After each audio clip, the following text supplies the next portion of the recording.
Hello friends, welcome to my YouTube channel Math and Science Out Clear. Friends, আজি মই আপোনালোকৰ লগত এটি অতি গুৰুত্বপূৰ্ণ ভিডিও লৈ আহিছো কাৰণ এইবাৰ দশম শ্ৰেণীৰ যি প্ৰি ফাইনেল অ্যাসেসমেন্ট এক্সামিনেশন হৈছে তাৰ কোৱেশ্চন নম্বৰ 11 ৰ পৰা 20 এই 10টা কোৱেশ্চন মই আপোনালোকলৈ আগবঢ়াইছো। এইকেইটা অকল দশমমান শ্ৰেণীৰ কাৰণে নহয়, এইকেইটা যিসকলে বিভিন্ন ধৰণৰ কম্পিটিটিভ এক্সাম দিব, যেনে বিএডৰ এক্সাম হওক, অসম টেট হওক, সিটেট হওক বা বেংকিং হওক বা আমাৰ কনস্টেবল হওক বা এপিএসসি ইউপিএসসি যিসকলে এক্সাম দিব বিচাৰিছে তেওঁলোকৰ কাৰণে অতিকে গুৰুত্বপূৰ্ণ। আহক আমি এটা আলোচনা কৰোঁ। 11 নম্বৰ কোৱেশ্চনটো হৈছে এটা ভগ্নাংশৰ লব আৰু হৰ উভয়ৰ পৰা 2 বিয়োগ কৰিলে ভগ্নাংশটো হয় গৈ y 2/x y 2/x ভগ্নাংশটো হল। ইয়াত কৈছে ভগ্নাংশ চাৰিটা দিয়া আছে, যিটো ভগ্নাংশ বিচাৰিছে ইয়াৰ পৰাই এটা ভগ্নাংশ হ'ব। তো ইয়াৰ পৰা কোনটো ভগ্নাংশ ললে তাৰ পৰা লব আৰু হৰৰ পৰা 2 কমাই দিলে এইটো হয় গৈ, এইটো আমি বিচাৰিব লাগিব। গতিকে আমি ফাৰ্স্টটো চাই লওঁ, প্ৰথমটো লৈ হয় নে নাই। আমাৰ আছে y/x + 2, তাৰ পৰা আমাৰ কি কৈছে 2 কমাই দিম, লবৰ পৰা 2 হৰৰ পৰা 2 বিয়োগ কৰি দিম। বিয়োগ কৰিলে চাগে 2 ক্যান্সেল, আমাৰ কি হ'ব y - 2/x দেখা গ'ল। আমাৰ প্ৰথমটোই আমাৰ মিলি গ'ল, গতিকে আমি বাকি কেইটাই কৰিব নালাগে। বাকি কেইটাৰ পৰা যদি আমি বিয়োগ কৰো, ইয়াৰ পৰা 2 বিয়োগ কৰো দিলে y - 2 হ'ব, এইটোৰ পৰা বিয়োগ কৰিলে x - 4 হ'ব। তো y - 2/x - 4 নহয়, তাৰ মানে এইটো ক্যান্সেল। এইটোৰ পৰা 2 কমালে y - 2/x - 2 হ'ব, ইয়াত x - 2 নাই, গতিকে এইটো ক্যান্সেল। এইটোৰ পৰা 2 কমালে y - 4/x - 4 হ'ব, এইটো ক্যান্সেল। তাৰ মানে আমাৰ প্ৰথমটো শুদ্ধ। এতিয়া নেক্সট কোৱেশ্চনটো হল √2 √8 √18 √32 সমান্তৰ প্ৰগতিটোৰ সাধাৰণ অন্তৰ 2√2 3√2 √2 -√2 সাধাৰণ অন্তৰ আমাৰ d ওলাব দিছে, কমন ডিফাৰেন্স d টো ওলাব দিছে। গতিকে ইয়াৰ কাৰণে আমি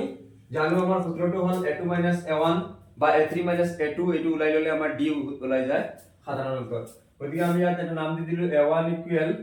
ধৰি লৈছো a1 √2 আৰু a2 ইকুৱেল √8 √8 সমান আমি জানো 4 2 গুণ 8 4 2 গুণ 8 আৰু 4 লিখা যায় 2 স্কয়াৰ 2 স্কয়াৰ ইনটু 2, তাৰ মানে 2√2 যেটো স্কয়াৰ আছে এটো ওলাই যাব, স্কয়াৰ ৰুট ক্যান্সেল কৰি এটোৰ উপৰ √8 থাকি যাব। ঠিক a3 কৰি ললে হ'ব, a3 আছে √18 18 আমি জানো 9 2 গুণ 18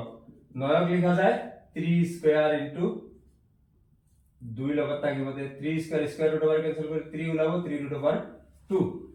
এতিয়া আমি কৰিম যেহেতু a2 - a1 বা এতেকে a2 - a1 টো কৰি চাও। a2 হল 2√2 a1 হল √2 মানে 1√2, দুটা √2 পৰা এটা √2 গুচি গলে √2 বা a3 - a2 কৰি চাও 3√2 - 2√2, তাৰ মানে বিয়োগ কৰিলে আমাৰ কি হ'ব √2। তাৰ মানে কমন ডিফাৰেন্স বিলাক আমাৰ কি ওলাই আছে √2, আমাৰ √2 যেটো অপচন এইটো কাৰেক্ট। নেক্সট কোৱেশ্চনটো হল a, a + d a + 2d a + 3d ...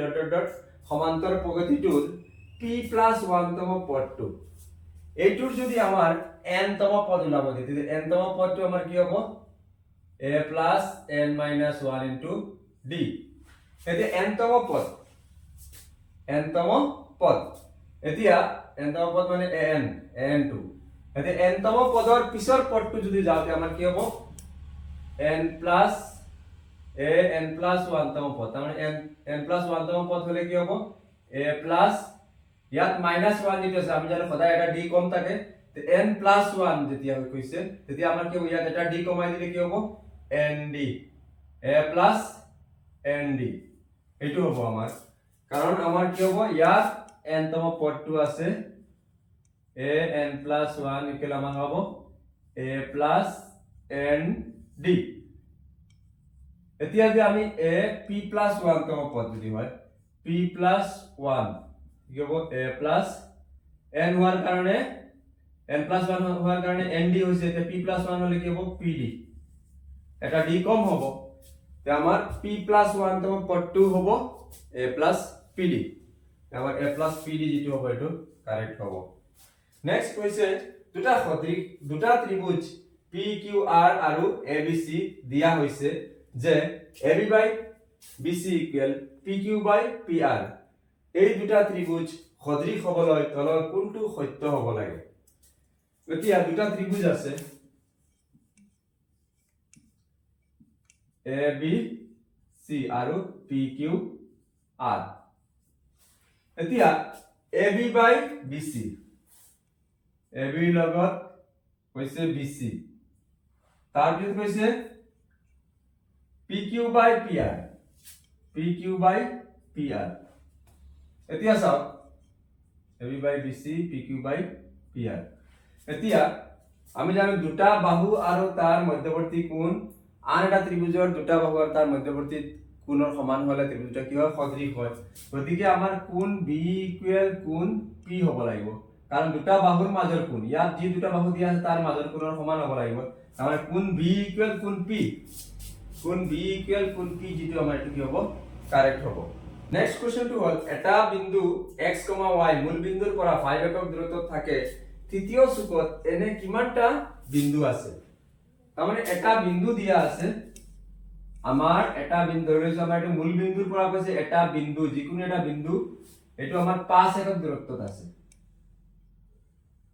5 একক এই বিন্দুটো আমাৰ 5 একক দূৰত্বত আছে 5 একক তে কৈছে যদি তৃতীয় চুকত হয় এনেকা কিমানটা বিন্দু আছে তাৰমানে যদি আমি এনেকা 5 এককত থকা বিন্দু কিটা সব কিটা যদি আমি ধৰি লও তেতে কি হ'ব আমাৰ এটা বৃত্ত হ'ব আমাৰ এটা বৃত্ত গঠন হ'ব 5 একক দূৰত্বত যদি আমাৰ এটা বিন্দু হয় আৰু তেনেকা 5 একক দূৰত্বত আমাৰ কি হ'ব বহুত অসীম বিন্দু আছে তেতিয়া আমাৰ কি সব বিন্দু লগ লগাই দিলে কি হ'ব আমাৰ এটা বৃত্ত হ'ব এতিয়া আমাক খুদিছে যে তৃতীয় চুকত এনে কিমানটা বিন্দু আছে এতিয়া স্যার এটো হল তৃতীয় চুক থার্ড কোয়াড্রেন্ট এই তৃতীয় চুকত আমাৰ কি অসীম বিন্দু আছে আমাৰ এই বৃত্তটোত ইয়াতো অসীম বিন্দু আছে তাৰ মানে অসীম আমাৰ ইনফাইনাইট আমাৰ কি হ'ব পয়েন্ট হ'ব যদি কয় দ্বিতীয় চুকত কিমান দ্বিতীয় চুকতো অসীম হ'ব প্ৰথম চুকতো অসীম তে আমাৰ কি হ'ব অসীম সংখ্যকটো আমাৰ কি হ'ব কাৰেক্ট হ'ব फ्रेंड्स আহক আমি নেক্সট কোৱেশ্চনটো আলোচনা কৰো -6,5 আৰু -2,3 বিন্দু সংযোগী ৰেখাখণ্ডৰ মধ্যবিন্দু a/3,4 হলে a এর মান হ'ব -4 -6 -12 নে 12 এতিয়া আমি জানো দুটা বিন্দু a আৰু b তাৰ স্থানাঙ্ক x1 y1 আৰু x2 y2 হলে a আৰু b এৰ মধ্যবিন্দু যদি এটা c হয় তাৰ স্থানাঙ্ক কি হয় x1 + x2/2 y1 + y2/2 তাৰমানে দুটা বিন্দুৰ মধ্যবিন্দুৰ স্থানাঙ্ক হল x1 + x2/2 আৰু y1 + y2/2 তেতিয়ালে কি হ'ব x1 + x2/2 y1 + y2/2 মধ্যবিন্দু স্থানাঙ্কৰ সূত্ৰ এতিয়া আমাৰ ইয়াত দুটা বিন্দু আছে এই দুটা বিন্দুৰ x স্থানাঙ্ক প্ৰথম লিখিব লাগিব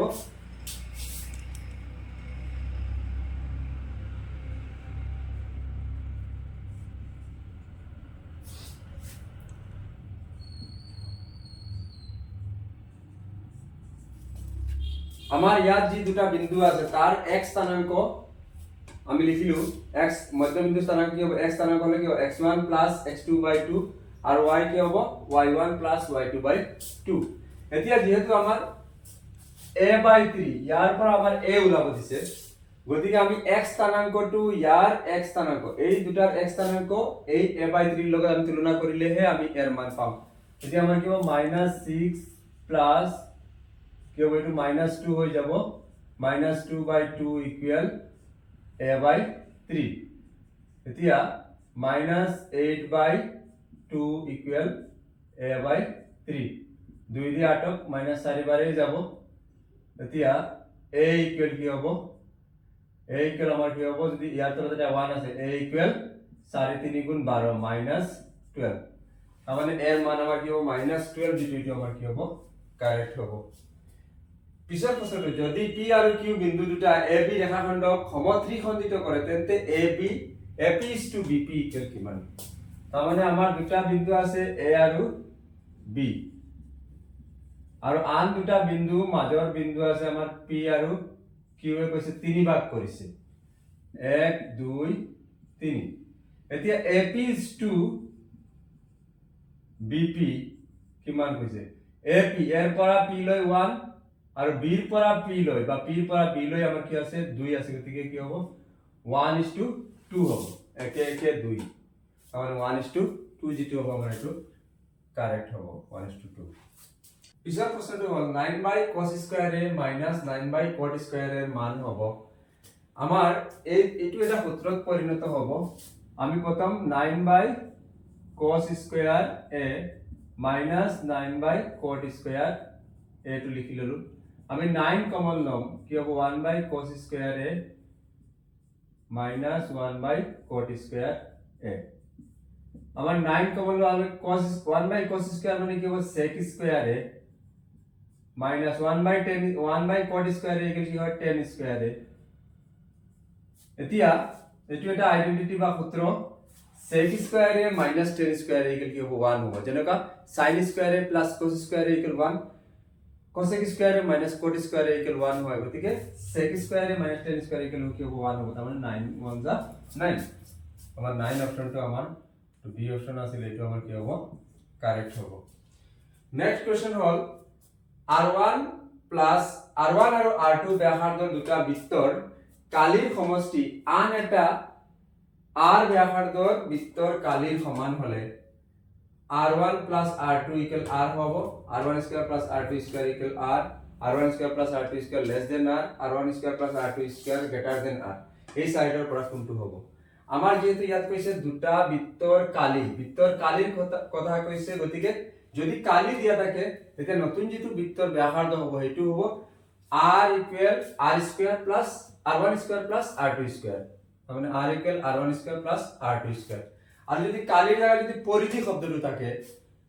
শব্দটো থাকিলে r equal r1 plus r2 হ'ব গতিকে আপোনালোকে এটো লক্ষ্য ৰাখিব फ्रेंड्स যেহেতু মই এতিয়া এইবিলাক ভাঙি পাতি বুজাই দিছো গতিকে অকমান সময় লব 1 মিনিট 2 মিনিট এটা লৈ লব পাৰে কিন্তু যেতিয়া আপোনালোকে নিজে কৰিব তেতিয়া আপোনালোকে 5 সেকেন্ড 10 সেকেন্ডতেই আমাৰ आंसर বিলাক ওলাই যাব এতিয়া d ব্যাসৰ অৰ্ধবৃত্তৰ কালি হ'ব 1/16 pi d স্কয়ার ने 1/4 pi d স্কয়ার ने 1/8 pi d স্কয়ার ने 1/2 pi d স্কয়ার বৃত্তৰ ব্যাস দিয়া আছে d এতিয়া ব্যাসাৰ্ধ r যদি মই ধৰিলো তেতিয়া হ'ব d/2 হ'ব এতিয়া অৰ্ধবৃত্তৰ কালি কৈছে অৰ্ধবৃত্তৰ কালি সূত্ৰ অৰ্ধ কোৱাৰ লগে লগে এটা আধা আহিব হাফ পাই r স্কয়াৰ হাফ পাই r ৰ বিল আমাৰ কি হ'ব d আছে d/2 হ'ব ব্যাসাৰ্ধ r ইকুয়াল d/2 গতিকে স্কয়ার আছে হোল স্কয়ার হ'ব 1/2 into pi into d square by 4 হ'ব তাৰপিছত 4 দ্বিগুণ 8 1/8 pi d square 1/8 pi d square যেটো হ'ব আমাৰ এটো হ'ব কাৰেক্ট হ'ব তাহলে আমাৰ এটো সি অপশনটো কাৰেক্ট फ्रेंड्स আশা কৰিছো আপোনালোকে মোৰ ভিডিওটো ভাল পাব যদি ভাল পায় লাইক শেয়াৰ আৰু সাবস্ক্ৰাইব কৰিব আৰু বেল আইকনটো দবাই নটিফিকেশনটো অল কৰি থব যাতে পৰৱৰ্তী ভিডিওবিলাক দিয়াৰ লগে লগে আপোনালোকে পায় ধন্যবাদ